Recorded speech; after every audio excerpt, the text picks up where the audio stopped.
Selamat malam, salam sejahtera. Terima kasih karena bersama dengan saya di Nazilin Unity Channel.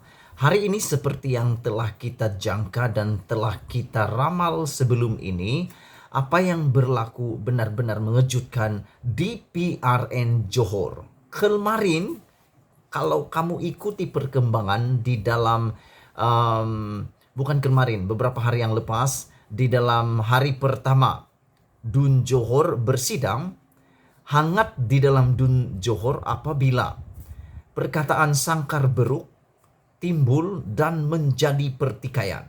Sehingga bekas Menteri Besar Johor yang tidak berjaya dilantik semula walaupun telah menjadi poster boy yang telah dijanjikan menjadi Menteri Besar, akhirnya tak jadi Menteri Besar. Apa yang berlaku? Dia dicantas di tengah-tengah dan tidak pula jadi Menteri Besar. Kita boleh cakaplah dicantas kerana telah dijanjikan dan calon tunggal tapi akhirnya tidak menjadi Menteri Besar Johor.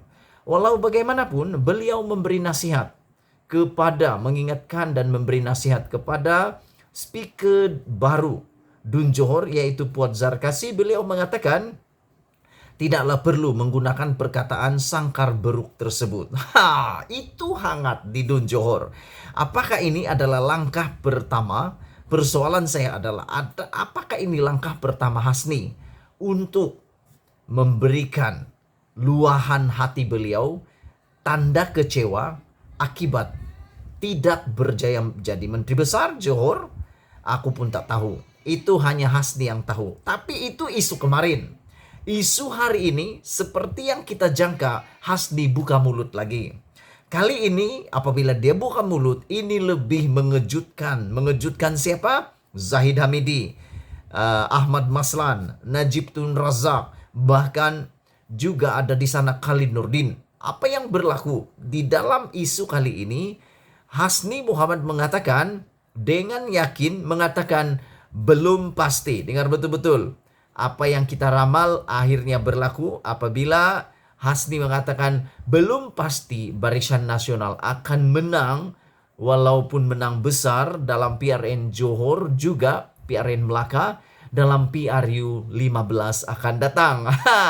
Ini pasti amat mengejutkan semua pengikut Zahid Hamidi, Najib dan juga Ahmad Maslan. Kerana apabila beliau mengatakan ini amat mengejutkan karena sebelum ini juga diwar-warkan Hasni bakal menjadi calon parlimen di Johor.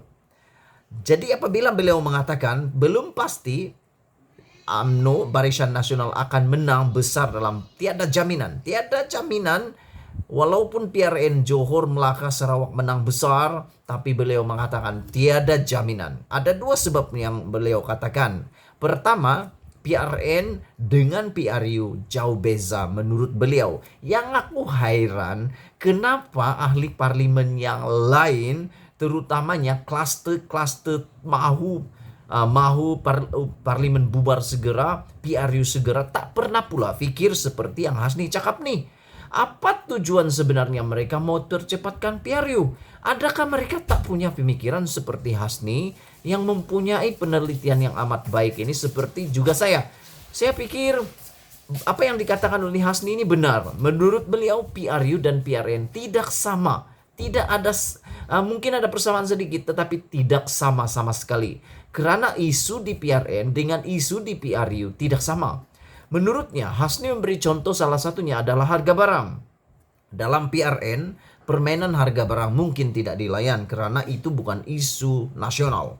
Tetapi dalam PRU, isu harga barang, kenaikan harga barang adalah isu yang boleh dimainkan di dalam peringkat nasional. Dan hari ini kerajaannya siapa? Kerajaan Campuran Perikatan Nasional BN. Jadi pasti ini juga memberikan satu suntikan yang memberi cabaran kepada Barisan Nasional untuk menang besar. Jadi Hasni nampak itu. Dan selain itu Hasni juga mengatakan bahwa mungkin saat ini orang ramai semua gembira dapat moodnya gembira dapat KWSP 10.000 pengeluaran tuh. Tapi beliau mengatakan mungkin dalam 2-3 bulan lagi itu akan berubah. Mungkin hari ini orang gembira, Tapi 5 bulan akan datang, orang semua akan menyesal. Menyesal kenapa? 10.000 dikumpul bertahun-tahun, berpuluh tahun oleh kebanyakan orang. Dan ada pula mengguna uang itu tanpa kawalan, tanpa sedar 10.000 habis dalam 5 jam, 1 hari, 2 hari. Itu mungkin akan mengubah persepsi. Mereka mungkin pikir menyesal atau sebagainya. Jadi yang aku ulas petang ini adalah kenapa Hasni boleh pikir benda ni, ahli parlimen yang lain yang menuntut sangat nak Piarius sangat cepat tu tak terfikir. Coba bayangkan kalau hari ini, besok atau bulan depan atau dipercepatkan Piarius dan tiba-tiba kalahlah pula Barisan Nasional. Adakah ini bukan merugikan? Kalau pula kalah Barisan Nasional, adakah ini bukan merugikan? Mereka sudah kehilangan tempo yang ada 1 tahun lagi untuk mengubah, meyakinkan rakyat. Peluang 1 tahun lagi sehingga 2023 ini sepatutnya mereka harus pergunakan sebaik mungkin untuk memberi keyakinan kepada rakyat.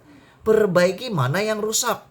Kalau ada yang kena tebuk, ada yang rosak, ada yang bocor, ada yang koyak, ada yang rabak, ini masa untuk menjahit. Setahun ini gunalah sebaik mungkin untuk menjahit. Mana yang koyak, mana yang terusak, mana yang perlu ditampal. Harga barang yang meningkat, ambil masa untuk tingkatkan, kurangkan semua harga tuh. Mana-mana isu besar perlu diselesaikan dengan segera. Selesaikan supaya nanti pembangkang tiada isu untuk mereka menentang lagi kan. Ini peluangnya, ini mungkin yang di Hasni terfikir. Tapi yang aku heran, ada pula ahli parlimen yang sangat sungguh-sungguh. Wah, sungguh-sungguh. Memang sungguh-sungguh. Tak sungguh-sungguh, sungguh-sungguh.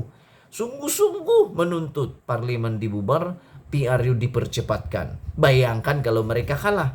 Nah, kalah nanti, apa nak buat? Takkan buat langkah Sheraton 2.0, langkah Saiton 2.0 lagi. Ada lagi kah peluang? Adakah lagi peluang mereka untuk membuat langkah-langkah demi langkah-langkah setan tuh? So pikirkanlah. Bagi aku bagus juga Hasni cakap nih. Aku sangat setuju dengan pendapat Hasni ini. Tiada jaminan Barisan Nasional akan menang besar seperti dalam PRN karena PRU tidak sama sekali. Dan aku pikir menjadi penyesalan kepada Barisan Nasional sekiranya mereka kata timingnya tepat sekarang. Aku pikir timingnya belum tepat.